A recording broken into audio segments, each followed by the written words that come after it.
let's say 5.5.5. So you are getting, you are having access of website using router 1, right? And router 2, router 3, all, right? So you are doing basically round robin load balancing, right? That's pretty cool, right? In fact, we can see that how traffic is being distributed among all three servers. Because I'm utilizing, currently I'm utilizing only 3 nodes, okay? So that's something you can check, like if you want to have access to your box using GUI. So that's something 192.168.2.246, right? So let's go ahead and access the box. Yesterday we created one virtual server for deploying one of the website, right? So that was the virtual server. You can see that. And then you can also go to the statistics, right? So if you go to the statistics, it will display you complete information about this virtual server. So overall, it has got 39 connections, right, in total. But now, if you look at the pool, right? So look at this pool, right? So for this entire pool, you have got the 39 connections because this same pool was utilized under that virtual server. So we saw that in total 39 connections were managed or were controlled by that virtual server. And of course, virtual server was using only one pool, and that is why the total number of connections handled by one pool and virtual server is so much, right? 39. And here you can see that server 1 handled like 14 connections till now, server 2 handled 12, server 3 handled 13, right? So that's how you can see that the load balancing is being done in round robin fashion, right? So you can see the total connections, and also you can see the total number of packets in and out, right? So of course, by default, your big IP doesn't perform balancing based on packets, okay? It does load balancing based on TCP connections by default, okay? So, it's not really necessary that all of the servers will have the same number of bits and packets, right? So that's not something which I would really say that you will get the similar number of packets. Yeah, in case if you have a static website, the static data, then that's fine. You may get the kind of similar output on all three, on all pool members.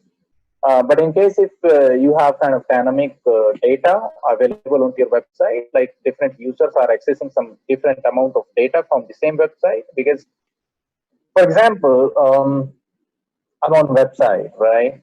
And I'm on Facebook, right? So like one user is accessing least amount of data, least information, but at the same time, other user is receiving a lot of information, right? Is uploading videos, downloading videos. You get my point? But in case if somebody is trying to access some website like imerita.com, right, and imerita.com is having like kind of same a fixed amount of data, right? So let's say that we have only one page available on iMerita's website, which is not there, of course, right? But like we have multiple pages available, but let's assume that we have only one page available, right? So of course, whenever user will try to access that website, that page will get loaded, right? So in that condition, total number of packets will be same for all pool members. But in case if you have multiple pages, then again it will be depending upon the end user machine, right? So if end user is visiting multiple pages, of course it would require to send multiple packets. It would require to receive the multiple packets. Okay. And if one user is just accessing like very few pages, maybe just one page, right? So of course the number of packets will be least. So this is what I said: number of bits, number of packets. That's not something which is really, going to be same for all pool members. Okay, but yeah, for total number of connections, yes, the connections will be distributed evenly in round robin fashion among all of the pool members. Does that make sense to all of you? What I explained here? Yes. Okay, perfect. So guys, that's pretty cool feature, right? That we are getting the load balancing. And yesterday I discussed about the traffic flow. Okay. So in case if anyone of you having any questions around same, like how, uh, the connection is being established, how packets are moving, right? So please go ahead and ask those questions, because traffic flow is really important to understand in case of big IP. Okay. So end user is hitting your virtual server public IP address, because we have directly assigned public IP address onto my virtual server, which is configured on my big IP itself. So in real environment, this is not really necessary, right? It's not really mandatory that you would directly allocate a public IP address onto your big IP. In fact, rather configuring this public IP address onto your big IP, like we have a DCH, right, in this environment before big IP in data center. So either on firewall, maybe you would have some firewall. So on firewall, you would configure some kind of static NAT, right? So once you would configure, once end user will hit that public IP address, that firewall or maybe router will perform static translation, and finally the traffic would be forwarded towards this virtual server. So it's not necessary to allocate directly public IP address onto your virtual server. Instead, you could utilize a private IP address, but in that condition, you will have to have static NAT in place somewhere on maybe firewall or maybe internet facing routers. So it's totally up to you. Okay.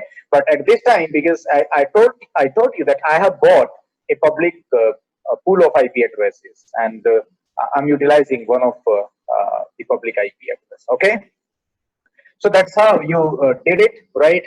You configured this virtual server, and I utilized the default virtual server, and that was the standard virtual server. And by default, the standard virtual server works for the load balancing. Okay, there are certain different types of virtual server as well, right? So if you look at the type of the virtual server, right? So type, standard, forwarding layer 2, forwarding IP, performance HTTP, performance layer 4, stateless, reject, DSCP, internal message routing. So we have various types of virtual servers, right?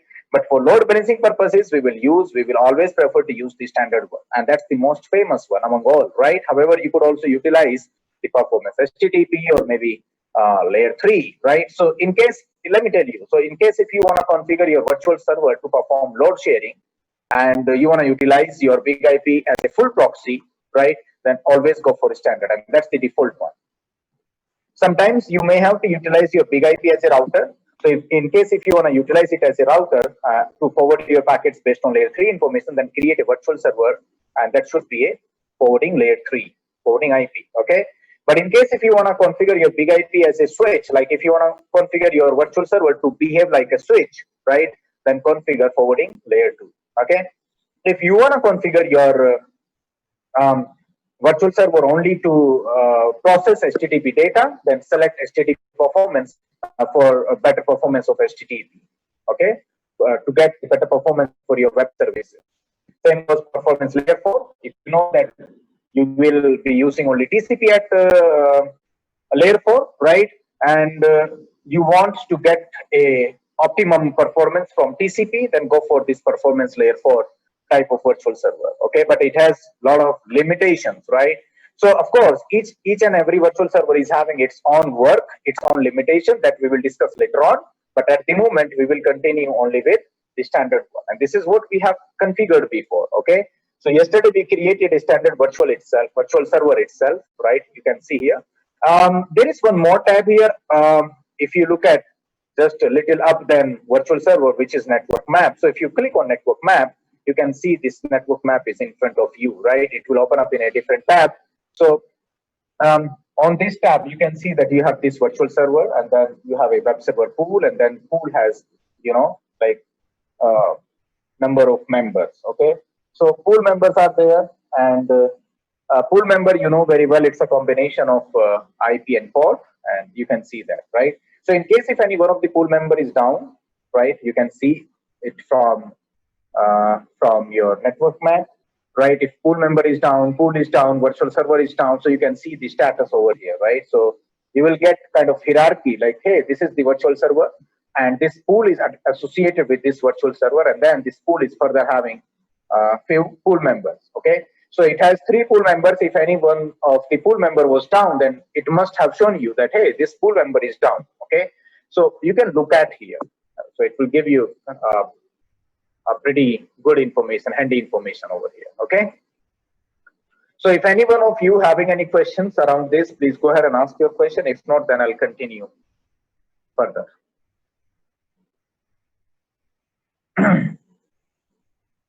All right. Now, the next task that I'm going to perform is, sometimes, the topology will be like this. Let me tell you. Sometimes, maybe big IP is connected with this DCS, this is fine, but these servers, real servers, might get connected through a different router, and then router could get connected itself to the ISP. Now, what I want is these real servers must have an internet access via this router only. They should not go via big IP. So we have a separate link, separate connection for internet connectivity, or to provide internet connectivity to my actual servers, the real servers. Okay, so these all are maybe Windows servers or maybe Red Hat servers, and time to time you will have to you would require to update them. And I hope that every one of you is aware that of course the Windows servers will always require to update themselves periodically, like at least once in a week, or maybe twice in a week, or maybe once in a month, or twice in a month, like that. Okay, but ultimately these real servers will have to update themselves. Okay, now to download Windows updates, of course, real servers would require to have an internet access. So there are two different ways to provide internet access to your real server. One, utilizing big IP itself. Fine. In that condition, we can configure this big IP as a router. That also we will cover later on. Okay. But also, you can have a separate router, and the default gateway will be then this router's IP address for each and every server. Now, in case if you change this default gateway on these real servers to this R1's IP address, right, rather configuring the big IP's IP address as the default gateway, because at the moment in my topology, I'm using big IP's IP address, which is 20.1 as a default gateway on my all real servers, right? But just imagine that we are not using the big IP's IP address as a default gateway. We have started to use the router's IP address, router's IP address. We are utilizing router's IP address as a default gateway. So now, the question will come up. Fine, if the default gateway is this router one's IP address, and then router one will be giving the traffic to ISP, and then from ISP, it will go to the Microsoft cloud or somewhere to the Microsoft data center, and then Microsoft data center will respond back in same way, and then here your real servers will be downloading those Microsoft updates. But the problem is that in case if this client machine is hitting your real server to access the website, will it be possible for these real servers to respond back to the big IP? Of course, no, because now this time, default gateway is something different, right? And yesterday we proved it, that if default gateway is not configured on your real servers as a big IP's IP address, then the connection will not get established. The three-way handshake will not get completed between the virtual server, between big IP and real servers. And I hope you remember that. Remember yesterday we did it. We removed the default gateway, and thereafter we saw that big IP was not able to establish or was not able to perform three-way handshaking with the real servers. So that was the problem that we faced earlier, right? So the same problem will occur over here in this scenario as well, right? So what to do then? Let's say we have a router as a default gateway on my real servers, right? I can access internet. I can download the Microsoft updates. That's fine. But the problem is that end users are not able to access the applications now. You know why? Because the default gateway is not the big IP's IP address. So you know very well that by default your big IP does destination net. By default your big IP does destination net. Remember that you are hitting a virtual server's IP address, but it is translating that IP address into the real server's IP address, and that is a private IP address. Remember, sir? Do you remember that? Yes, sir. The 192.168 series. Exactly. The destination IP became the private IP address. So do you all remember that? What we discussed yesterday? Praveen, I discussed it yesterday, and of course, Arjun, we discussed that yesterday. So do you all remember that? Yes. So by default, big IP does destination net. So in case if the packet is coming from this end user to this DCS, then big IP is doing destination net. By default, you don't have to do anything for that. Okay. So destination net is done by default. However, now you can also go ahead and you can configure a SNAT as well, right? So when I say a SNAT, is source net or secure net.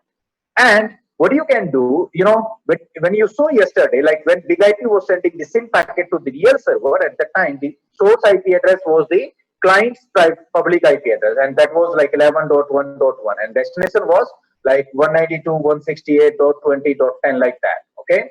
So that's how the big IP was sending. That's how the big IP was sending information to the real server.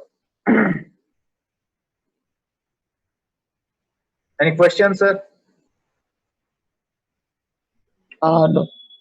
Right. So what you have to do is now today you have to enable the SNAT to make it work. Okay.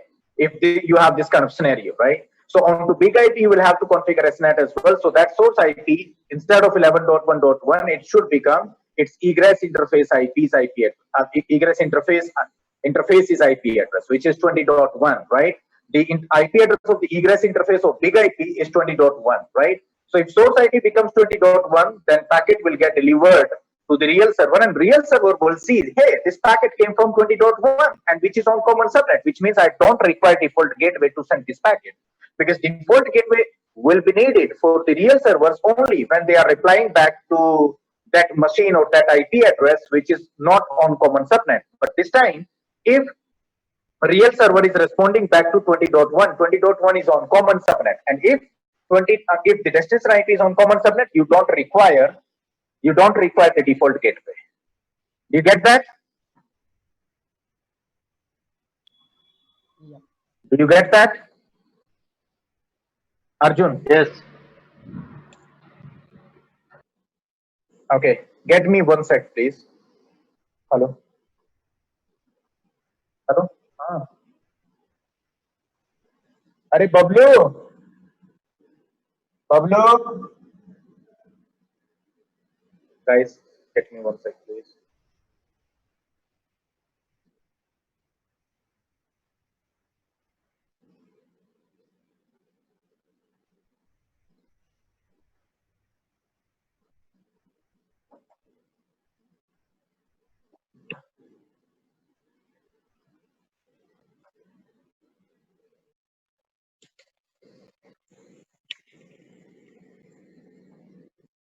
खाना ले आना. All right, guys, I'm back. So by default, your big IP doesn't perform SNAT. Okay, it doesn't perform SNAT. Now, in case if you really want your big IP to perform SNAT, what you have to do is you go to your virtual server, right? By default, it doesn't do SNAT, but on this virtual server itself, it has an option of SNAT. You can see source address translation. By default, it's none. Now you can say automap. So if you say automap, which means it will utilize an IP address of the egress interface to perform SNAT. So when big IP will try to communicate with the real servers, right? So the source IP will be its egress interface's IP address. Okay. So I have enabled the automap, so which is quite easy to enable the automap, right? So go ahead and update it. So this time you have enabled the automap. Now let me do one thing. Let me capture this link. Okay. And also let me capture the link between big IP and the real server, so that we can see that how packets or what destination IPs when traffic is moving between client and big IP and then big IP and the real server. Now from this machine, let me just refresh it. Fine. You can see the first window. That's in between the end user machine and the big IP. So the source IP address is always the the public IP address of the end user. Okay, and destination is 5.5.5. You can see that in all requests. Okay. However, if you look at the data that got exchanged between big IP and the real server, this time you can see the same packet was sent from big IP and the source IP address was 20.1 and 20.1. I mean, it was not happening before, because if you remember before, the source IP address between big IP and the real server was the client's public IP address. Do you remember that? Yes. But this time, since we have enabled the automap on this virtual server, so it's doing like autonat. Okay, and it is utilizing an IP address of its egress interface. Okay, so the IP address of the egress interface is 20.1, right? So it is utilizing The egress interface is IP 20.1 to perform NAT, and post that it is giving that packet to your real server.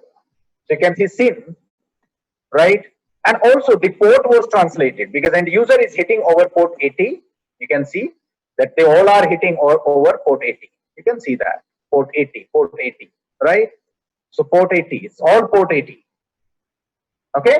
However, when big IP is sending the data to the real server, then destination port became 8000. You know why? Because destination IP and destination port gets translated automatically based on the pool member, the selected pool member. Okay.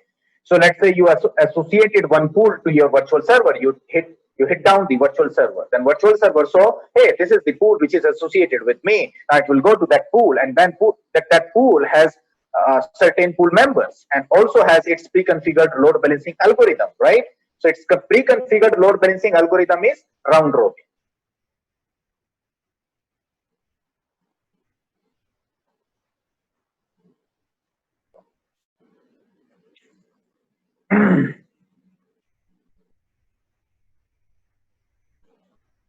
Any questions, sir? So that's how it can work. Now the problem with this automap is, the biggest problem with automap, in automap basically you have done some sort of PAT. Okay, you have done some sort of PAT. Okay, so big IP, I mean, when client is hitting to the virtual server, then your big IP is doing, I mean, it would previously, by default it does destination net, that is fine. But now we have enabled automap, which does SNAT using egress interfaces IP address, which was 1.2, and its IP address was 192.168.20.1. Now, if you are doing PAT using just one IP address, then how many maximum translation big IP can have or can do, for one IP address? That's 65535, because that will be depending on total number of port numbers, right? So if you have that much number of connections, the concurrent connections up to 65535, no problem at all. Automap is fine. Now, like you have millions of transactions happening in a second, right? Millions of transactions. What will you do? What will you do in that condition? Or maybe just 2 lakhs. I will not say million, but let me say like half of the million, or maybe like 100,000 or 200,000 connections are establishing, right, simultaneously. So will it be sufficient to have just automap? Of course, no. It will get failed because it cannot create more than 65535 connections simultaneously. Okay, so automap, no, automap cannot work. Okay.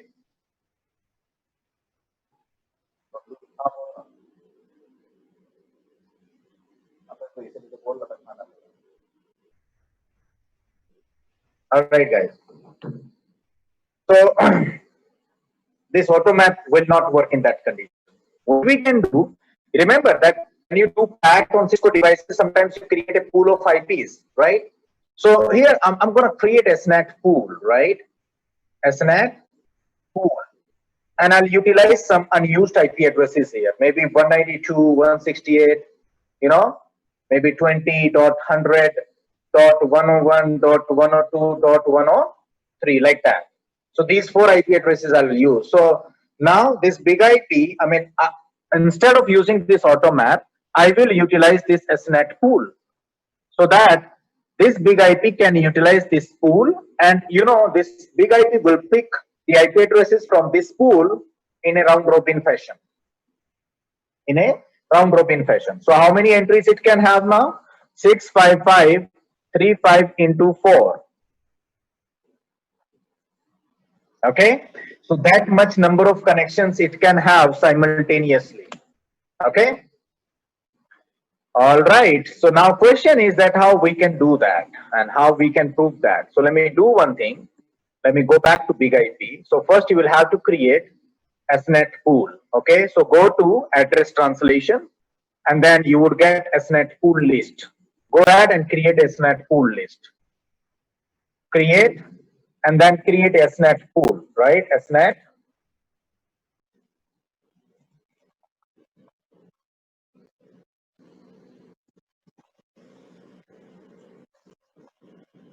Pool 1, IP addresses. I know 20.100 is not allocated to anything, right? To anyone. And 101 is also not allocated to anyone. 102 is also not allocated to anyone. And then 103 is also not allocated to anyone. And then go ahead and finish it. You have created that pool. And now go back to your virtual server and add it to your virtual server. Remember that you enabled AutoMap for the source address translation. Instead of calling AutoMap, say SNAT, and then it will also ask for SNAT pool. So select SNAT pool now, which we have just created, right? So rather using just an IP address of the egress interface, it will use all those IP addresses which you have called in that pool, okay? And that is why even if you go and you say, let me just do one thing. So that's 246.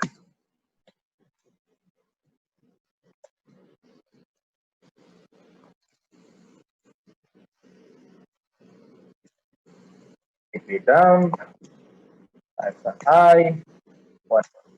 Okay. Thereafter, let me go back to my client machine here. Here you go.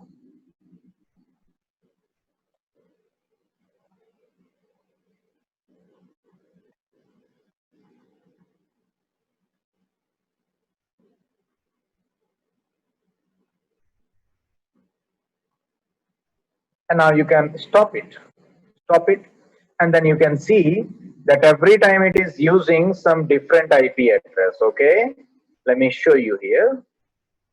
So I'll have to take a look at TCP only.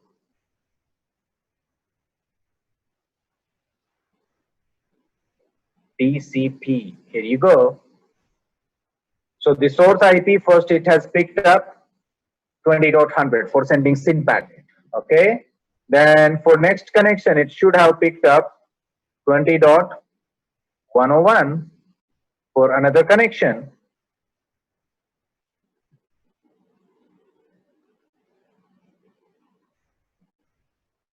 Here you go, not this.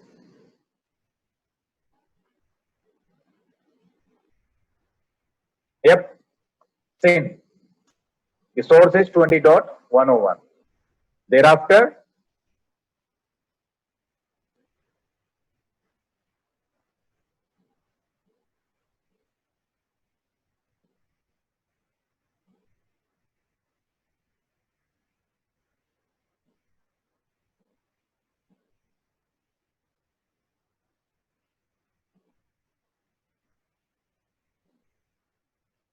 one or two. Thereafter, so it will pick all these IP addresses in a round robin fashion for each connection. Okay, so that's why I said like the total number of connections you can have in your translation table is like 4 into 65535 because the total number of port numbers it has or we have is 65535. Okay, so based on that you would have the total number of connections available in your connection table. So does that make sense to all of you now? Is that all good that we have? I mean, are you all good what we have covered so far in regards with SNAT? So we used AutoMap, we have also used SNAT, and also we have seen that what is the requirement of having SNAT, the technical requirement.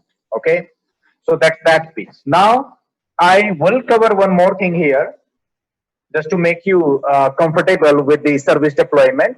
So as of now, you are providing an access of your website to your end users in an insecure way, and you can capture the data, you can read that, anyone can read that.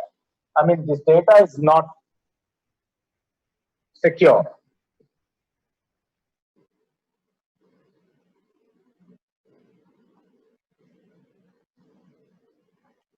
This data is not secure.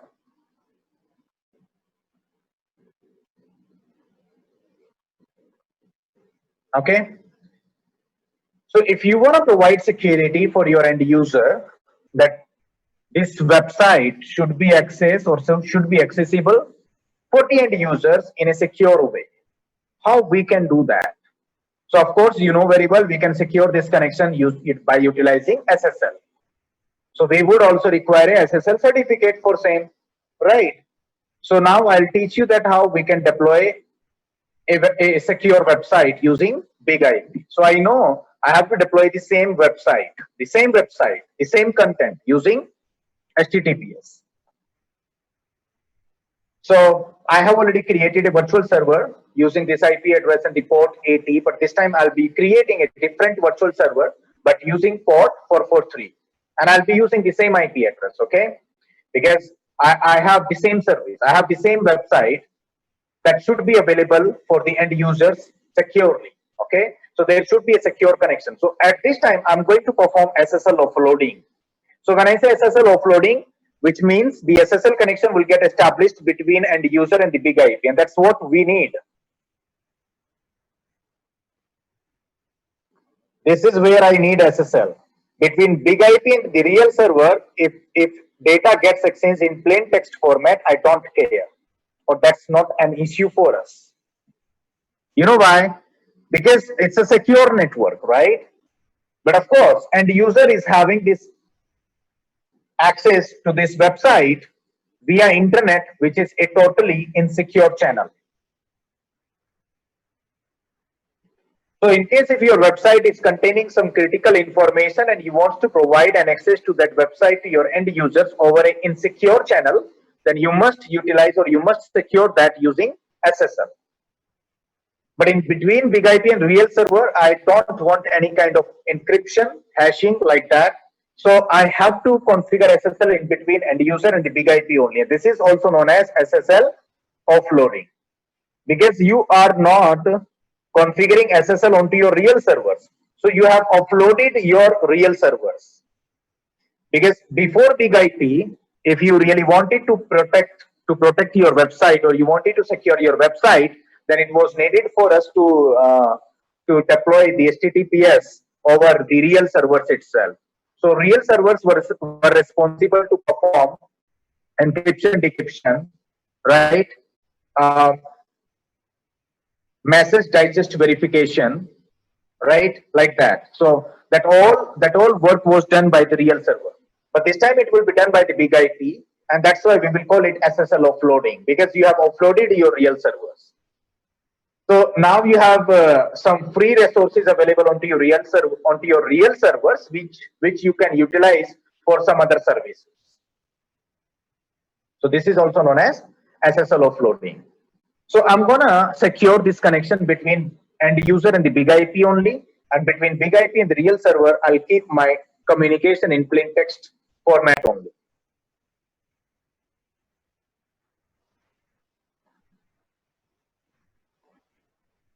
Any questions so far? No.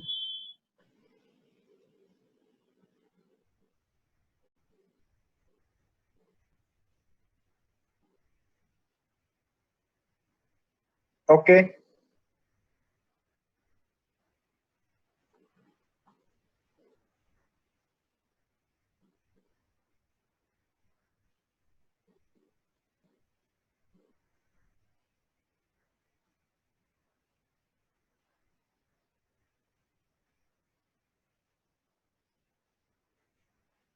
Okay.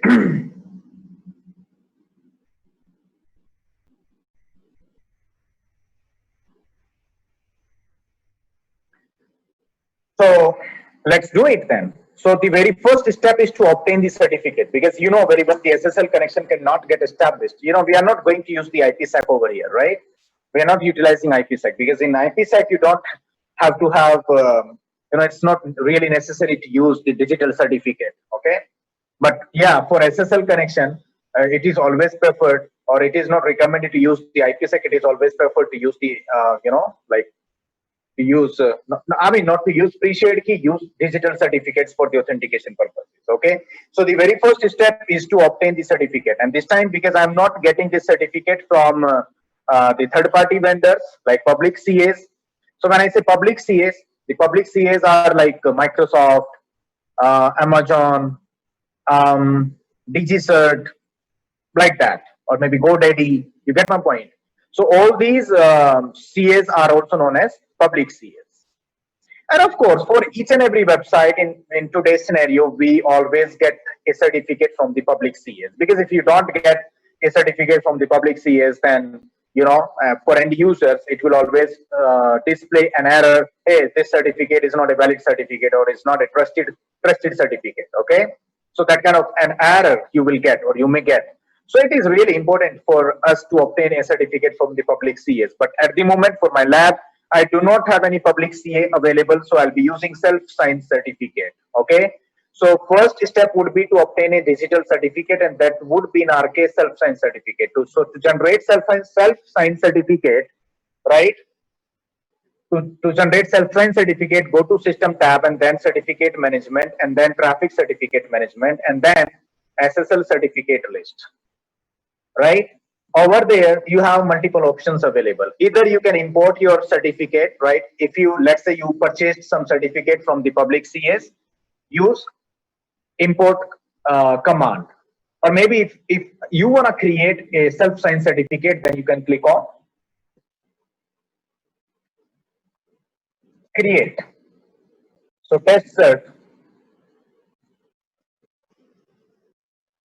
Okay.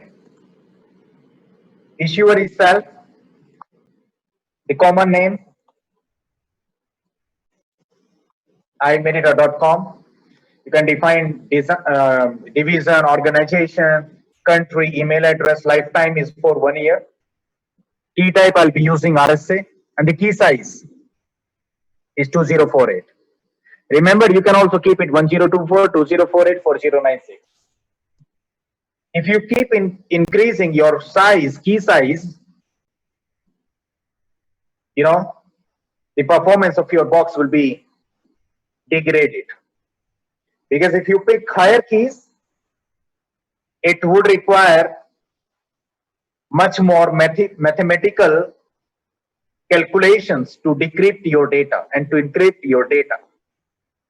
If you pick less keys, less key size, it will require less CPU resources, right? So the total number of SSL transactions in a second, the total maximum, the total number of maximum SSL transactions in a second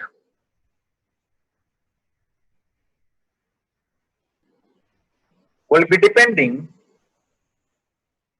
also be depending over this key size. Higher key size, lower number of SSL transactions per second will be supported.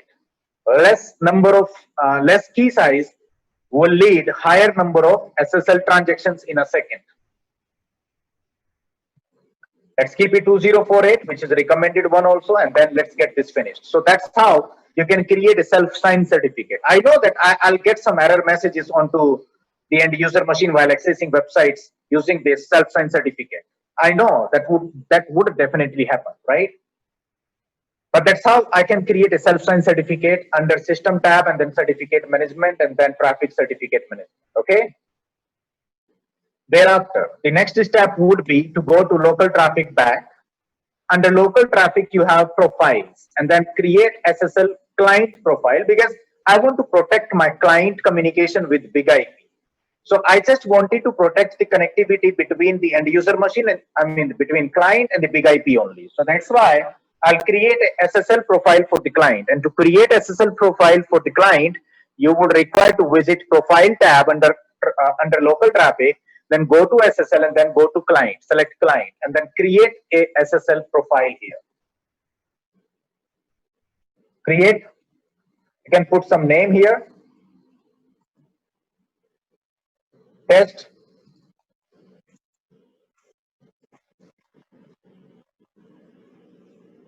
SSL profile. It will ask for the parent SSL profile. So that's by default client SSL, and I'll keep it same. Now, certificate. I want to change that because by default it's using the default certificate, but I have my own, which is test sir, and the keys are also from the test SSL certificate chain is also from test SSL certificate, and I never provided any passphrase there, right? So get this added. So I'm just telling to this SSL profile that hey, I'll be using this certificate chain. Okay, this certificate chain for the authentication encryption purposes. Thereafter, you have lot more options available, but I'm not going to discuss anything at the moment. Later on, we will be discussing about all other available options within this profile. Now you go ahead and create it. So to do so, click on finish. So that's how you can create the SSL client profile.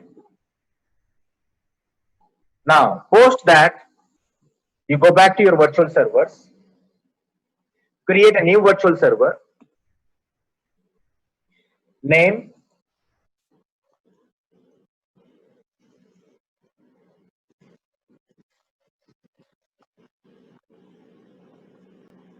HTTPS virtual server 1 Iberita. Type I'll keep standard, source I don't know, destination will remain same as HTTP 555/32. The port number, of course, HTTPS this time, which is, which uses TCP port 443. The state of my virtual server will remain enabled, and that's what I want to keep. Thereafter, keep scrolling down, it will have the SSL profile. So it is really mandatory, but it is mandatory for us to have this profile.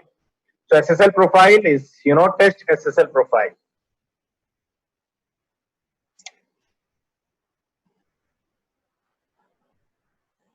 Test SSL profile.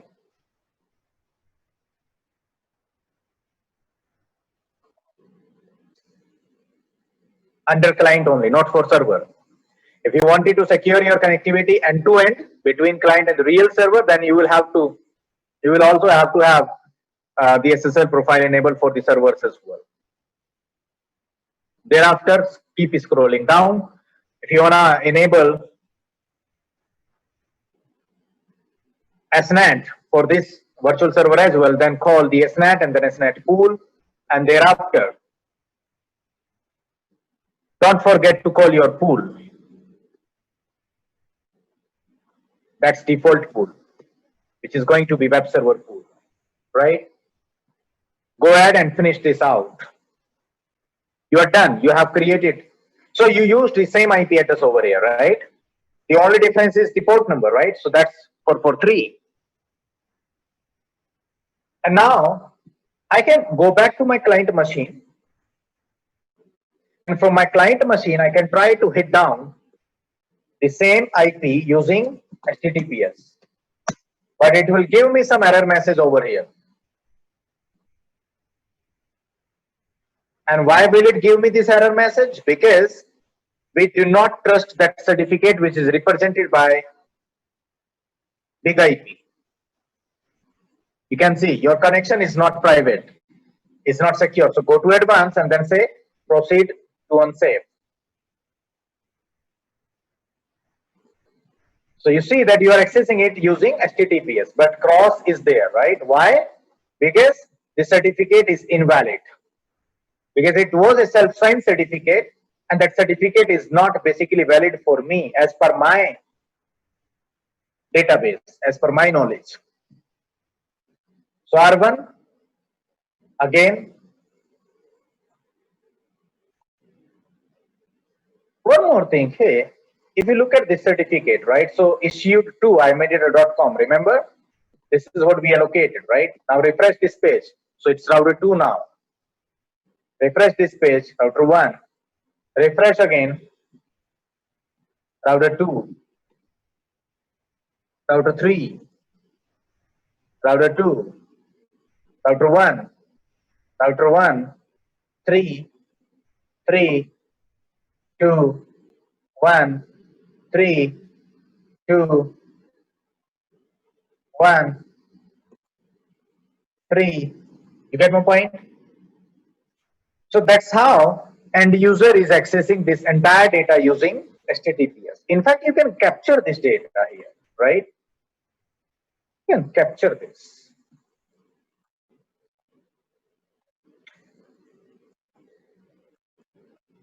So it will establish a SSL connection over here, right?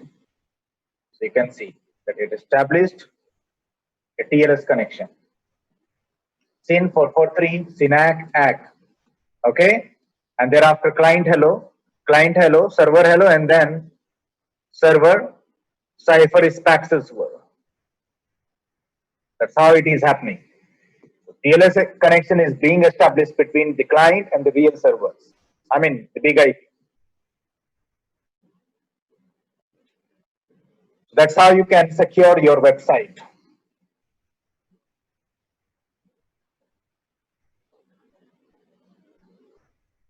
Now the question is, so we had router 1, we had router 2, we had router 3, like that. Okay? I mean, the load balancing is still done. But my point is, if somebody is trying to access this in this way only, like 5.5.5, so they are still able to access it using HTTP. I mean, I can put HTTPS in front of IP, but this is something that I have to put by my own every time. Okay? By my own, every time. Whenever I'm accessing this website, I'll have to put HTTPS by my own. This is not something which I would really like to do. And this is not something which we do actually in production environment as well, right? Because if you go back and if you try to access any website, let's say google.com, right? You don't tell that, hey, I want to access this website using HTTPS. It's automatically going to HTTPS. You can see that, okay? Certificate, and that's valid certificate. Okay, and that's why it has never shown us any error message that, hey, whatever you are trying to access is insecure. Okay, is insecure. Because I trust the certificate represented by the web server. But in our case, since we are using the self-signed certificate, and that's the only reason that we are facing that issue. But we are also facing another issue that if somebody hitting using HTTP, they are able to access services, but they are not getting secure. But in case if somebody is hitting using HTTPS, then that is fine. This is okay, right? They are secure then. But the problem is that, I mean, what I want that even if end user is trying to hit over port 80, they should get redirected to HTTPS automatically.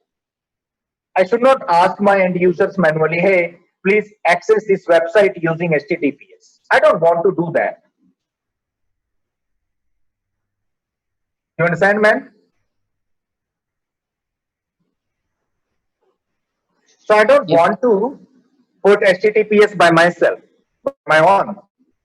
So what I want that if somebody is hitting over HTTP over this virtual server using port 80, we should redirect them to HTTPS. I should tell the client back, hey, don't hit over port 80, please hit over port 443, right? This is also known as redirection. HTTP redirection. And for that purpose, I mean, let's say what I want that if somebody is hitting over port 80, it should get redirected over port 443. So it should get done automatically. And that we can do using iRules. So under iRules, if you go and if you look at for all iRules, the last one is for HTTPS redirection. So you can see that this iRule is already there. That, hey, if I get any HTTP request, then I should redirect it to the HTTPS and everything else will remain same. It's already there. So I'll go to my virtual server, and that is HTTP virtual server, which is listening over port 80. And then I'll apply that iRule to this virtual server. And to apply the iRule to your virtual server, first go to resources. I mean, first go to that virtual server and then resources, and then under iRule, go manage, and then call that iRule. HTTPS redirect, and then get this finished. But it will give you this error message. What this error message says is, hey, you cannot apply this iRule unless you configure HTTP profile. So this iRule this HTTP redirection is having dependency over HTTP profile. So you can go back to your virtual server and look at your virtual server for port 80. If you look at there, and if you look at the HTTP client profile, is there any profile? No, it's none. So make sure that it is HTTP by default, right? I mean, you must configure it HTTP, and then you should update it, and thereafter you can apply the iRule to this virtual server. So I have updated. Now go to resources on the same virtual server, and then go to iRule and then manage, and then scroll down until you get sys HTTPS redirect iRule, which is predefined there, and then go ahead and finish it. So you have applied this iRule to this virtual server, which is listening over port 80. So post applying this iRule, you know what will happen, or post applying that iRule onto this virtual server listening over port 80. Thereafter, if you go ahead onto client machine, and then if you refresh the page, I mean, if you try to access that page using port 80, you would see that you are redirected to HTTPS automatically. I'm not hitting it over HTTPS. I'm just saying 5.5.5. So by default, it will hit over port 80, but my big IP will tell me back, hey, don't hit over port 80, please hit over port 443, because redirection is being configured. Okay. If you want to really look at that, so you can see here,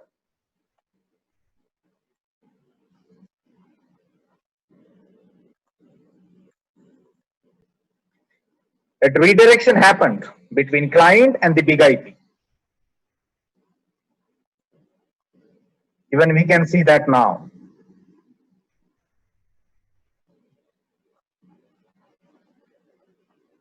Go back to your client machine and then refresh it, okay? Then go to Wireshark, stop the captures, and thereafter scroll up, look at that you are hitting over port 80, SYN, right, SYNAC, and then that connection is getting finished, and then it has sent the SYN packet over port 443. Okay? So my big IP is informing back to the end user machine that, hey, don't come on port 80, please come over port 443, which is a secure channel. So that's what happens in production environment, because whenever you try to access any website, maybe google.com or whatsoever, by default your browser hits at port 80. By default your all browsers are encoded in that way only, that if you try to access anything, any URL, it will always hit that URL using port 80 only.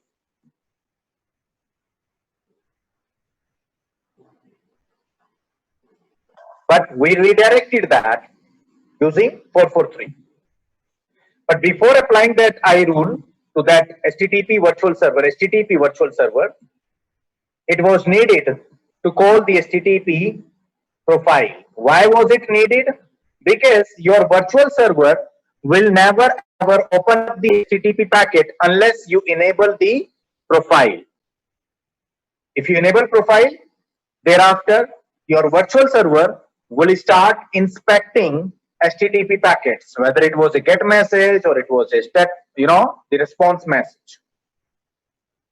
Every packet will be inspected by big IP. Since this inspection is done by the big IP, that is why, when I received a GET message over port 80, I sent a response back to the client, hey, don't come on port 80, please come on 443, which is a secure channel. So that's what's happening at the moment.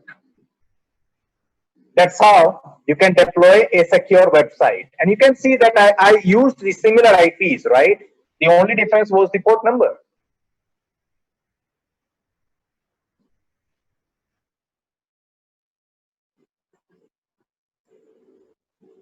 Sorry?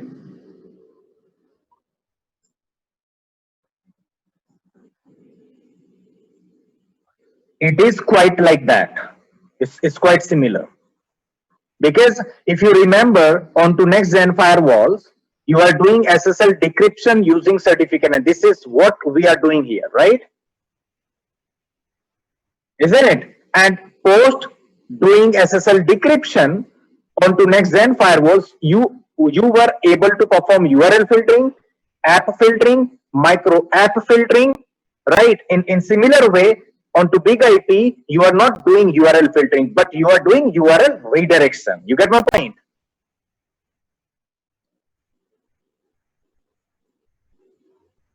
So SSL decryption is done by this big IP, and that is why it was able.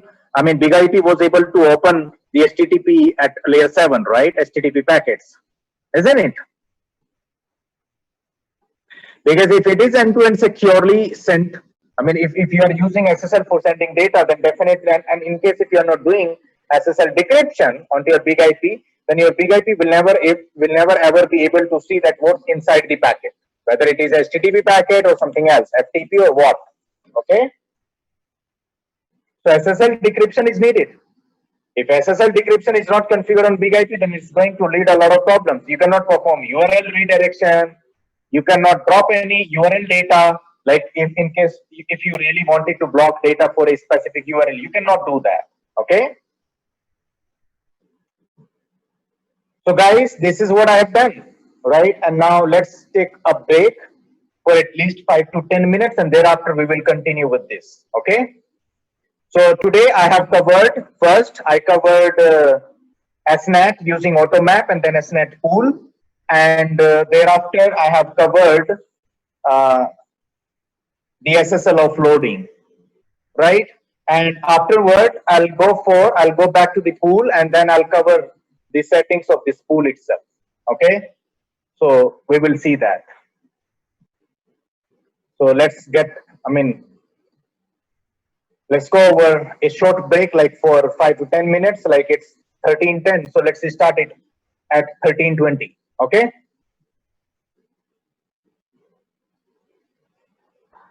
Okay, sir.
All right, guys, I'm back. So we shall start now, right? Yeah. Are you all online? Are you all available? Okay, so I see Arjun is there. Praveen Chaudhary, are you there? Yes, I am here. Okay, perfect. So I hope that you learned a lot of things here, right? That how we can enforce Big IP to perform as NAT for the client connections or for all those connections which are initiated by the client. Okay, so that's what we have done. We have also seen that how we can enforce end user right to access website using HTTPS. Okay, we have also deployed the website using HTTPS. Post that, the next step that I'm going to take here is to talk more about the pools. Let's go to this pool, which we already have, right? And one more thing, you can add the same node in different pool as well, like this. So let me say that the same three servers, like these three servers, physical servers, are providing services for HTTP, for web, as well as for FTP. What I can do, I can go ahead and I can create one more pool. So the name will be FTP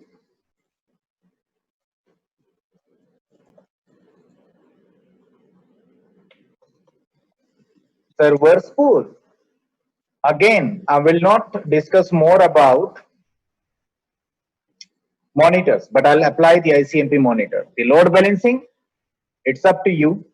And the node list, I'm going to utilize server 1 for FTP. I have selected FTP, add, then server 2, FTP, add, server 3, FTP, add, and then get this finished.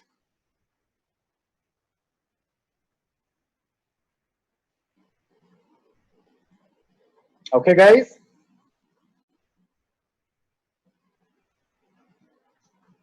Yeah, okay. All right. So the point is that a single physical server can be, part of multiple pools if that server is providing multiple services. So if you are utilizing a same server for FTP as well as web, I mean, it's very much possible. Okay. So that's how you can create multiple pools using same servers. The second point I would like to discuss here, like if I talk about the web server pool itself, so there is a configuration basic, but you can also go for the advanced. So now here, let's talk about the advanced. Let's talk about the advanced features or advanced settings for a pool. So first of all, health monitor availability, right? So this is your health monitor, but you can also call multiple health monitors at same time for a single pool. So you can say availability requirement is by default all, but you can also say at least, let's say one, if you have called like two different health monitors. So that is also something that you can modify. Okay. By default, it's all, and you should keep it all. Allow SNAT. It's by default, yes, it is. But you could also say that, hey, I don't want to allow the SNAT for this particular pool because I don't want to perform SNAT for this pool. Okay. Fine. You can disable that from here. Also, you can see IP toast to client and IP toast to server. So if client is hitting to server, so client will send a packet to the big IP and big IP will send that packet over to server. So when it comes to the toast value, by default, big IP does pass through. So meaning of pass through is that whatever toast value it got from the client will give it to the server. That's the meaning of pass through. Okay. So that's how it is. Okay. And at same time, if you go to members, under members tab, you have this load balancing method, which is by default round robin. Now, in case if you want to set it ratio, let me say server one is having just double capability or double resources as compared to server two and server three. And that's the reason that I don't want to distribute TCP connections evenly between all of the servers, because server 1 has a pretty good configuration as compared to server 2 and server 3. So I can just say that server 1 has the same hardware resources as server 2 and server 3 have. Okay. So what I did, I will go ahead and then I'll select ratio member. Now under ratio, I have two different options, ratio member and ratio node. So if I select ratio member, then it will pick this ratio which you have defined onto pool members and which is by default 1. So it will use this ratio. I'll go ahead, update it. So by default, there will not be any effect of configuring ratio member since its default ratio is set to 1 for all pool members. Now I wanted that pool member server 1 should entertain just double connections as compared to server 2 and 3. Like the connections, the TCP connections should get distributed among all these servers in ratio of 2 is to 1 is to 1. So by default ratio is 1 on all pool members. Now let's go to server 1, and onto server 1 let's put its ratio as 2. So I have changed this ratio onto member, not on node. Get my point? So if I go back to members, you can see that this member is having ratio of 2, and this is what I'm using under my load balancing algorithm. Okay. Let's say you have selected here ratio member, but for members your ratio is 1, and however you changed the ratio for the node, you can see that for node, for server 1 I still have my ratio as 1, but it will not work because under my load balancing algorithm for my pool, you can see that load balancing algorithm is ratio member. It is ratio member.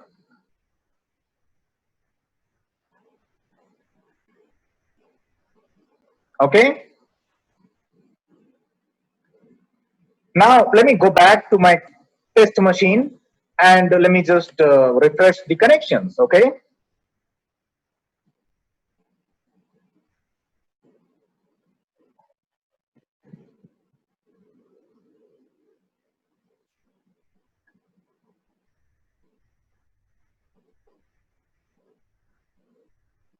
Router 1, router 3, router 1, router 3, 2, 2, 1, 1, 3, 2, 1, 1, 3, 3, 2, 1, 1, 1, 1. Ultimately, the ratio is like 2 is to 1 is to 1 is to 1. Okay. Any questions, sir, from anyone? No.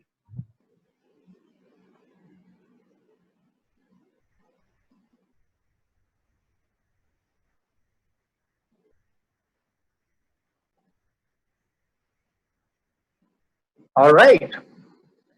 So that's how you could even modify your load balancing algorithm. Now you have you have certain dynamic algorithms as well. Like you could say, hey, I want to utilize, for example, ratio node.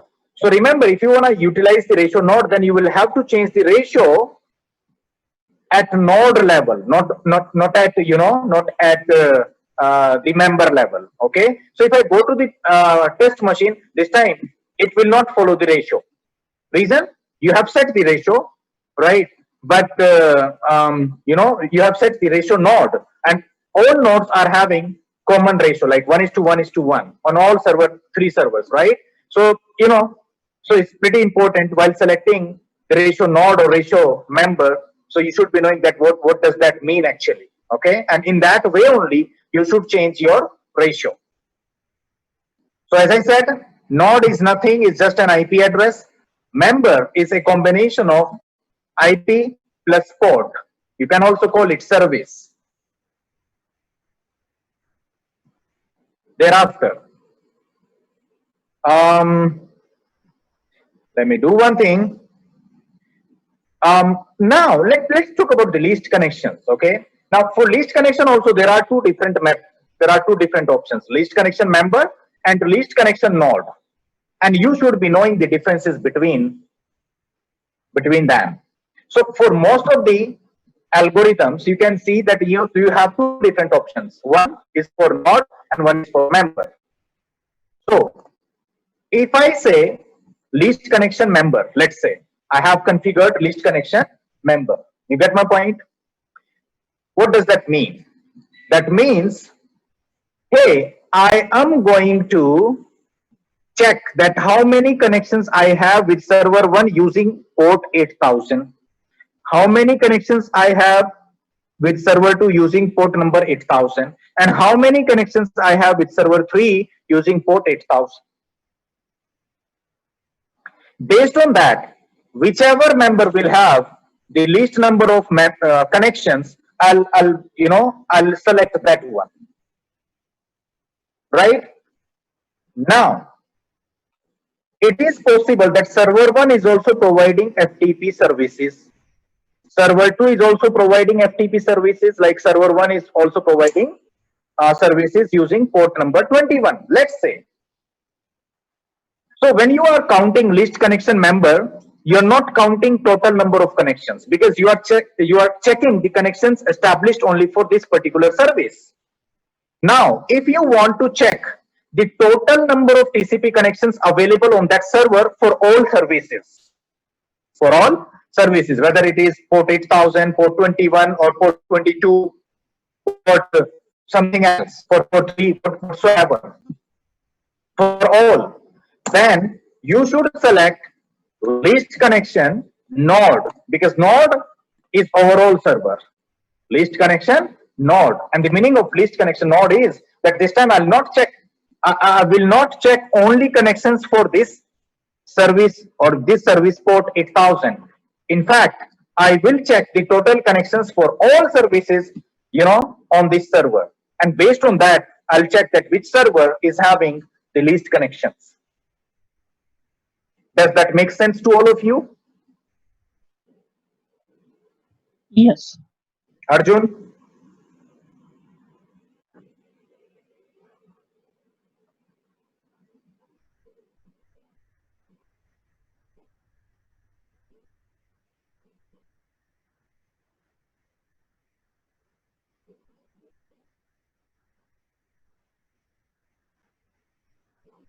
Okay.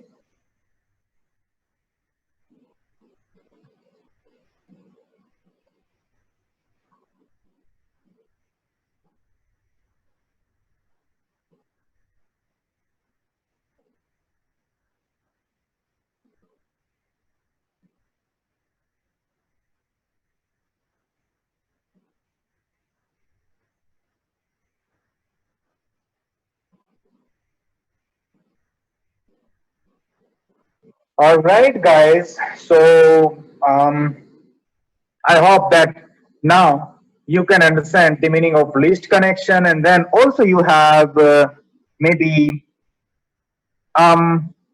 guys, you can also have the fastest, right? So fastest node and fastest application. So when I say fastest application here, right? So which means I will check that how many requests are pending only for this application running over port 8000. If I say fast application, so I'll check how many requests are outstanding with this server, with this server, with this server. So whichever will have the least outstanding request will be selected, right? Will be selected will be selected for a new incoming connection. Okay, that's fastest application. Now for fastest, you have one another option as well, which is node. I'll check overall layer 7 request, not only for this port 8000, for all, right? So whichever will have the least outstanding request, which means that server is having, because if somebody is having least outstanding work to do, which means that server is performing well, right? So it is something like this. I have a team of 5 members.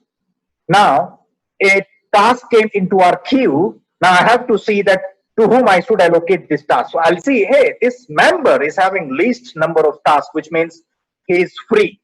I mean, he or she is free, right? Or that resource is free, right? So I'll allocate that new request to that team member only. In similar way, the same is going to happen in case of fastest node or fastest application. Also, you have dynamic ratio for member, or maybe dynamic ratio for node, right? So when I say dynamic ratio, so earlier we set the ratio manually, but when I select dynamic ratio, which means that big IP will calculate the ratio for each member dynamically. If you select ratio node, dynamic ratio node, that is also doable. Then it will check the ratio for entire node, and based on that it will perform load sharing. So when I say dynamic ratio, which means that ratio value will be allocated to your servers dynamically. Now question may arise that sir, how big IP will decide that what ratio it should allocate to which server, to the servers, okay?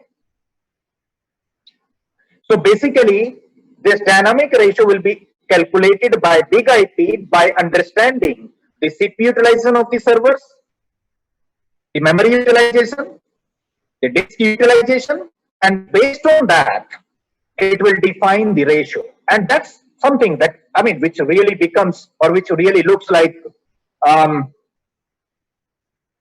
would say, pretty important, or, a cool load balancing algorithm, right? Or, I can say, like, whatever we have covered so far, among all of the load balancing algorithm, this looks really realistic. Okay, because when I say realistic, because big IP is going to communicate with the real servers, right? And it will check, hey, on this server one, this is the CPU utilization, memory utilization is this, disk utilization is this. Okay, this server is having free resource, which means it should perform well. Okay, so based on that, I'll select my server, and based on that, I'll define the ratio. Okay, and in that ratio only, the connections will be distributed among all of the pool members. Does that make sense to all of you? Yeah. Okay. Now, for dynamic ratio, it's not something that this is sufficient to allocate the load balancing algorithm. No, this is not something which is sufficient for dynamic ratio to work. Okay. If you are utilizing dynamic ratio, then make sure that you are also attaching an appropriate profile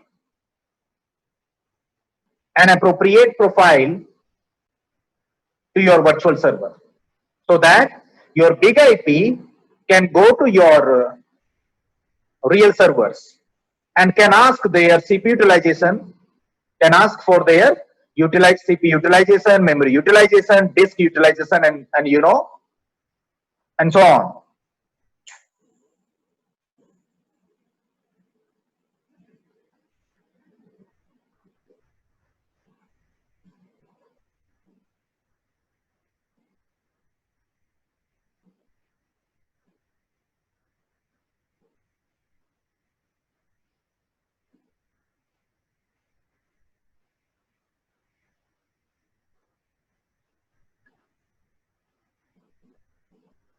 So please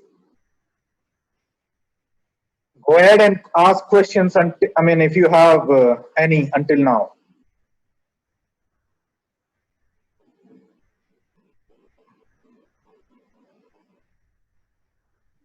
Yeah, hi, Saurabh. This is Praveen here.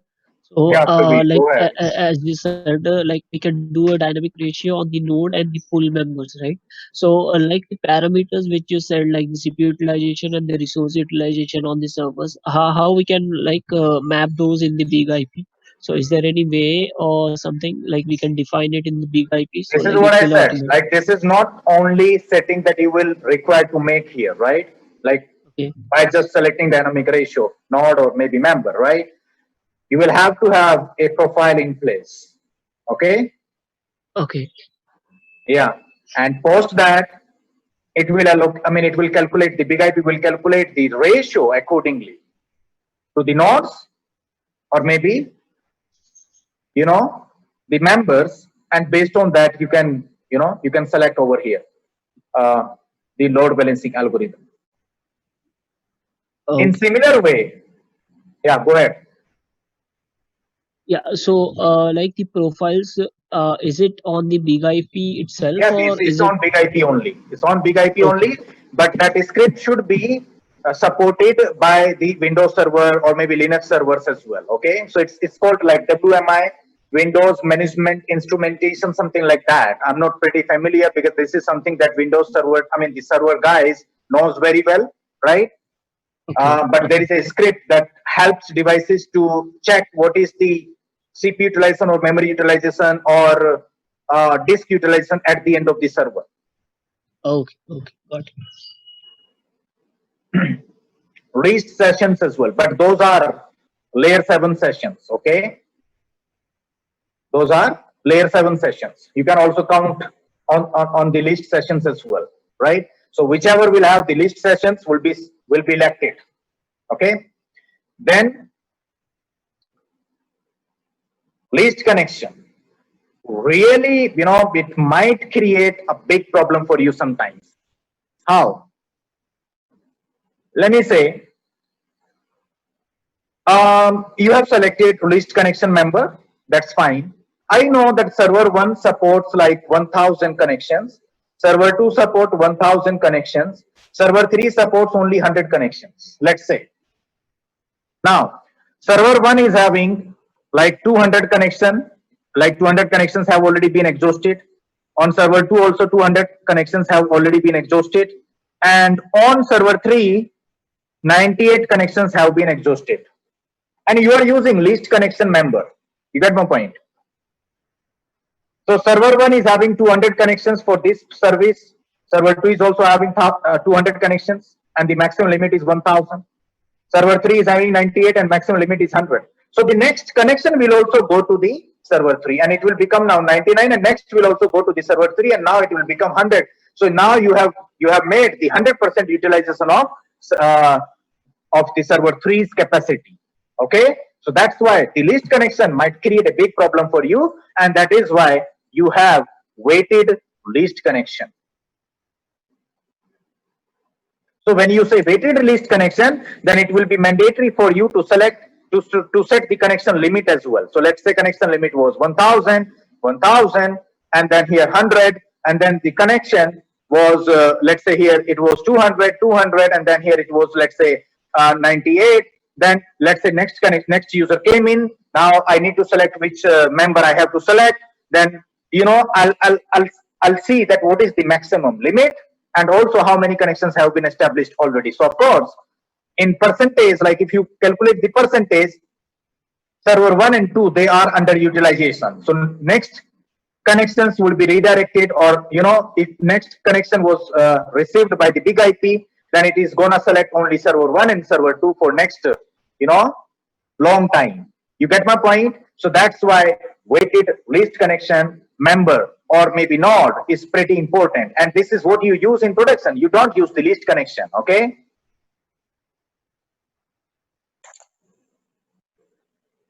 if you have the same servers with same capacity, fine, go for the least connections.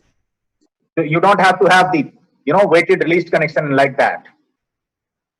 So yeah, that's fine. So that's how you select the load balancing algorithm, and this is how it works. So I have selected, like for example, I have selected the least connections now.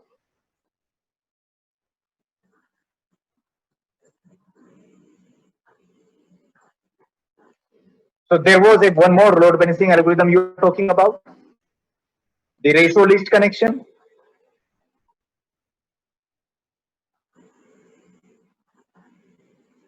Ratio is nothing. Is you are telling your big IP that I will distribute connection between all these members in this ratio only.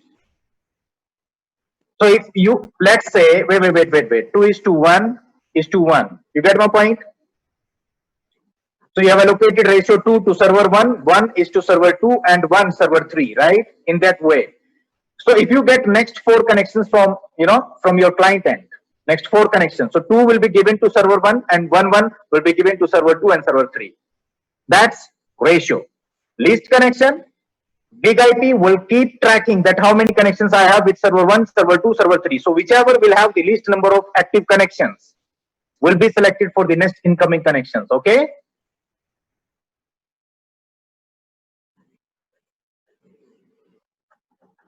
Correct.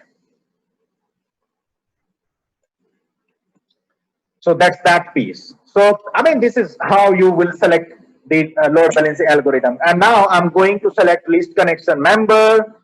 So I'll update it and then I'll go back to my test PC. From test PC, I'm gonna refresh my page. Router 1, router 3, router 1, 2. So it's kind of round robin, because they have kind of 0 connections by default. Because we are not establishing simultaneous connections. I do not have a lot of members, right? And we are pretty small web page, and it doesn't keep your connections up or active for a long time, because we have pretty small page available onto our web servers. No, it will not work. It will not help, because the connection will get terminated once your data has been exchanged. Okay. Yeah. So connections will not be persisted. The TCP connections. Once your data is being exchanged successfully, the TCP connection will be finished or will be terminated. Okay. So you can see like router 3, 2, and 1. So kind of round robin. Okay. So even if you go to CLI and then if you see here, shows this connection.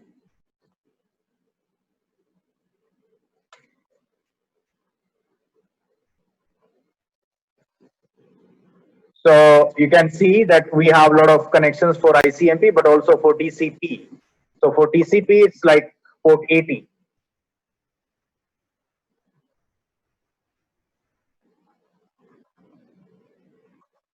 Port 80.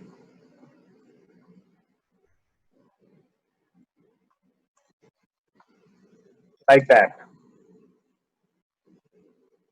So I mean, it doesn't persist TCP connection. It will get established and will get terminated as well. Okay. So guys, if you have any questions around this, please go ahead and ask your questions. And if not, that is also fine. I have explained you load balancing algorithms in detail under the pool itself. Now let's talk about the priority group activation. Okay. So sometimes what happens. Let's say I have these 6 nodes, right, guys, and I have decided to use first 3 as a web servers, last 3 as a FTP servers. I've decided that, right? So first 3 nodes are for web and last 3 nodes are for FTP. Now the problem is that if I have created a pool here, so in web pool and in FTP pool, you're gonna have 3 servers in each pool. Okay, so that would be web and that would be FTP. Now, in case any one of the 2 servers goes down from the web pool, what will happen? The entire load will be sent to a single server only, and due to overloading, that also, that can also go down. You get my point? Let's say 2 servers went down due to some technical fault, then entire load will be sent to a single server. In that condition, that server can also go down. You get my point? Do you understand that, guys? Yeah. Same goes with FTP. Now, what we can do to avoid these situations, we will utilize these all 6 servers for web as well as for FTP. All 6. So I'll install the application server on R1, R2, R3, R4, R5, R6 on all 6 servers. I will also make them FTP servers at same time. All 6. So all 6 servers will work as a web server. They will have the common database. All 6 servers will be working as FTP server, and they will also have the same database for FTP as well. Thereafter, what I can do while creating web pool, I can add all of the members, but I can provide priority to only for first 3. In web, priority given only for first 3, and to last 3 I can give least priority.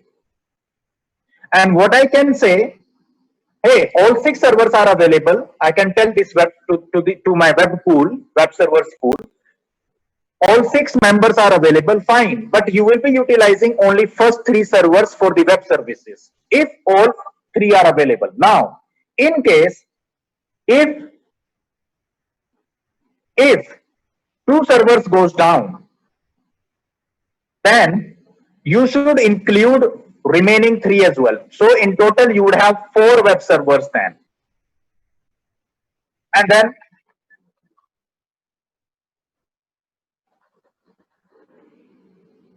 can you configure what?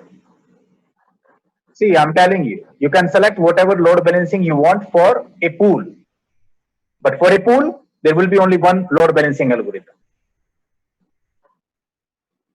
So for FTP and web, there will be a different pool, right? So for each application, you would have a different pool. And in that condition, you can have a different load balancing algorithm for each pool.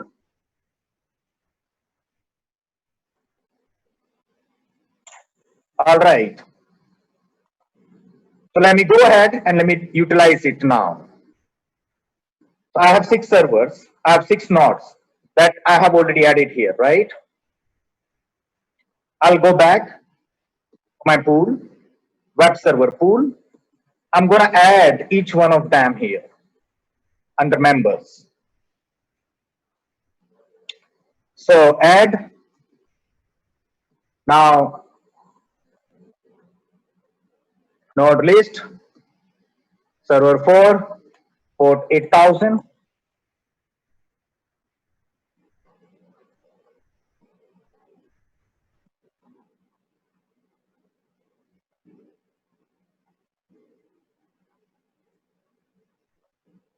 Server 5.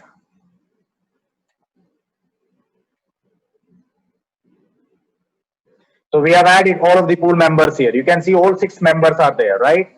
So now what will it do? And let me set its load balancing algorithm as round robin, which is by default. Okay. So now it will start utilizing all 6 servers. You can see that. So let me go back to my client PC and then refresh. So that's router 2, 5.5.5. Then it was router 4, then router 5, then it is router maybe 6, yes. Then it's maybe router 4, okay, fine, no problem. So router 5 once again, no problem.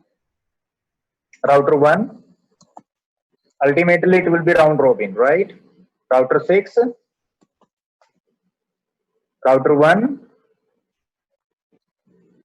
router 5, router 2, router 3,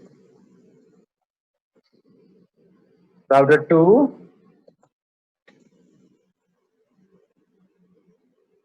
router 4, router 5. I don't know actually. Let it come up. Okay, router 5 it was. Then let it come up. Router 4. I mean, it's doing load balancing in round robin and it is including all 6 servers, right? Now, what I want, that for web services, I have my primary servers, and those are first three servers, right? So first three servers are my primary servers, right? Primary servers. Okay. So what I will do, here you go. So this is how I'm going to do it, right? So look at this.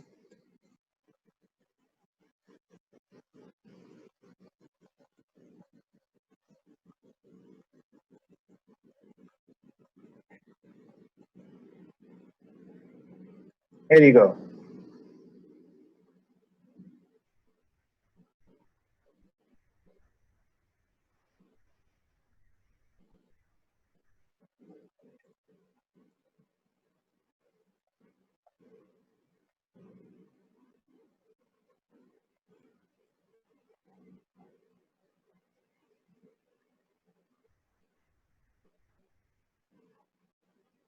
Like this.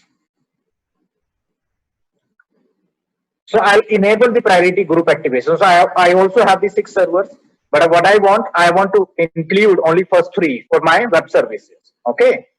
So let me just go ahead and let me do that. So I'll have to enable the priority group activation now. So it was disabled now, less than. So what I'm saying is that if you have less than 2 members available, then you should start using another priority group, right? So I have enabled it now. Now you can see that each and every one is having priority group 0. Now higher priority group will be taking, will be participating first. Okay. So I'll go to server 1 and priority group, I'll put it in work priority group 10, update, and then I'll go to server 2, member 2. I'll put it in priority group 10 itself, update, and also I'll go back to members like member 3, server 3, and I'll put it in priority group 10. Thereafter, I can go back to server 4. I'll put it in priority group 5, which is lesser than 10. Then member group 5, and it will be having, or it will be part of priority group 5. And then member 6, that should also be part of priority group 5. Update it and then go back to member. So now you can see that I have put first 3 members part of priority group 10. Remaining last 3 members part of priority group 5. Higher is preferred. I have said less than 2. So by default now my virtual server will utilize only, my pool will utilize only first 3 members if they all are available. Now, if any 2 members goes down, which means it will become less than 2, then it will also start utilizing remaining 3. Next priority group, and next priority group is 5. And how many members are there in that priority group? 3. So in total, there will be a 4 servers like this. So if you go back to your test machine, by default, by default, your test machine should have access to your website using server 1, 2, and server 3 only.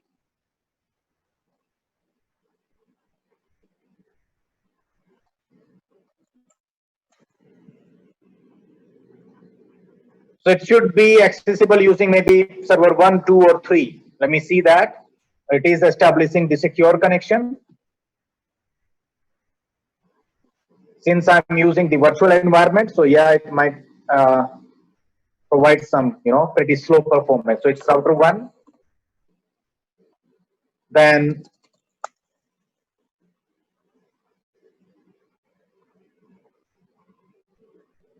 it is also router 1. So only router 1, 2, and 3 should participate. That's it. That is also router 1.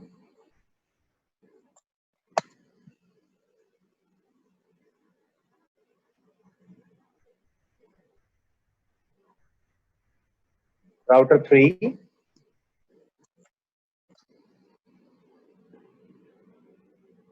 Router 2. Router 3. router 1, router 2. So only router 1, 2, and 3 are participating. Close router 3. You can see all tabs. Only router 1, 2, and 3 are participating.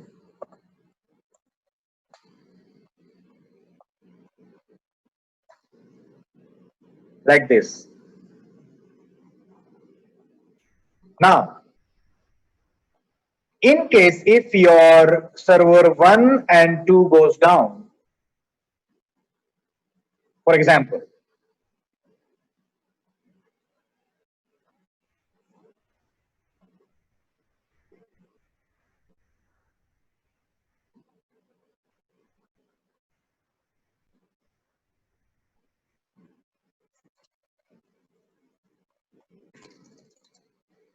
so let's say router 1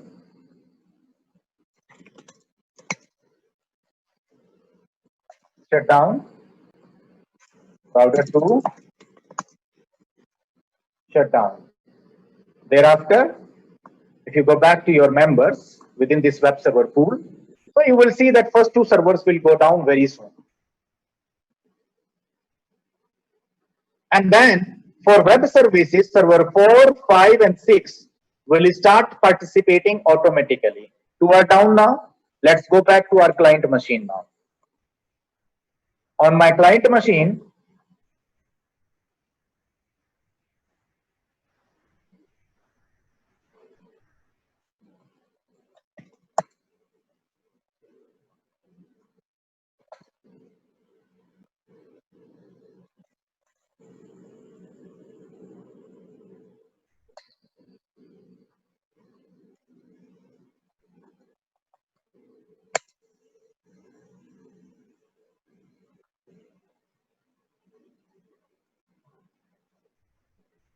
router 4, 5, 6, 5, right? And even I can keep trying refreshing it. Router 4, 5, 6, and then also router 3. 3 should be there. Yeah, it is there, right? So 3 is participating, 4 is participating, 5 is participating, 6 is participating. So now 4 servers are participating in it, right? Now in case if router 2 and router 1 comes back up, now for web services, my pool will stop using server 4, 5, 6 automatically. So now if you go back to Windows PC, your test machine, so refresh it,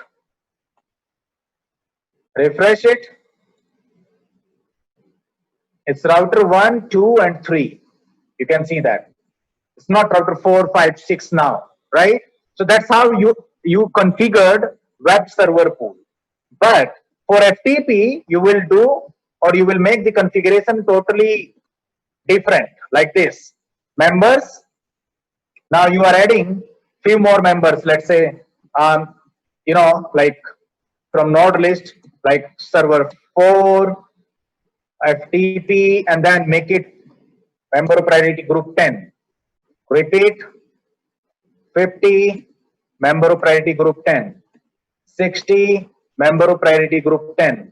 And then let's go back to your pool, which is FTP server pool, members. So last 3, like server 4, 5, 6, they are member priority group 10. For server 1, go ahead and make it member priority group maybe 5, 4, or lower than 10. Okay. So member 2 is also member of priority group 5. So for FTP, you will be using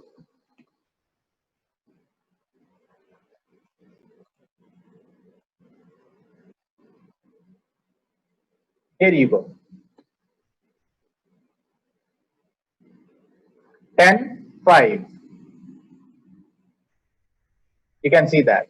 So by default for FTP, like if you are utilizing this pool, by default it is going to utilize only server 4, 5, and 6. In case, now you will also have to get the priority group activation enabled, right? So you can say less than 2, right? So if your pool member becomes less than 2, which means if 2 of the members goes down, only 1 is left, then it will automatically start involving, or it will start utilizing other 3 as well. Okay. So that's how you can utilize the priority group activation. Any questions, sir, so far regarding priority group activation? So basically, it is providing you redundancy inside redundancy. It is providing you redundancy inside redundancy, right? You are already having redundancy because you are utilizing 3 different servers. But in case if any one of 2 goes down, you have another set of 3 servers that you can start utilizing them. Okay. So redundancy upon redundancy, you can say in that way. Okay. So that's how priority group activation will work. So today I have explained a lot of things. I have covered a lot of things. I have taught you that how to access lab in production. I mean, in our test environment, like using cloud. So now you should start having access to your lab, and then you should start doing this practice by your own. Okay. So perform all the practicals which we have covered in today's class, and rest we will continue in next weekend. Okay. So the target of next weekend would be to cover first monitors. Like first I'll cover monitors. Thereafter I'll complete NAT. Like first I'll complete NAT and then monitors. And thereafter I'll start with the profiles. And thereafter I'll go for the iRules. Okay. So that's how I'm going to continue with this. So NAT is still not completed. I covered NAT in only one direction, right? Like when for client, I wanted to perform SNAT. I have covered that.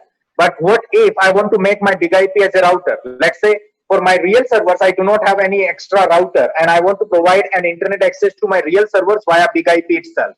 So you would require 2 things. First, you would have to configure your big IP as a router. Second, you will also have to configure the NAT, network address translation, right? Because without having NAT, your real servers will not be able to access internet since they are utilizing private IPs. Okay. So in reverse direction, like if the flow is initiated by the real server for downloading the Windows updates, right? Then how you can provide internet connectivity to your real servers using big IP or via big IP, and how you can configure that in that direction, that we will cover in next class. Okay, guys. So if any one of you having any questions around this, please go ahead and ask those.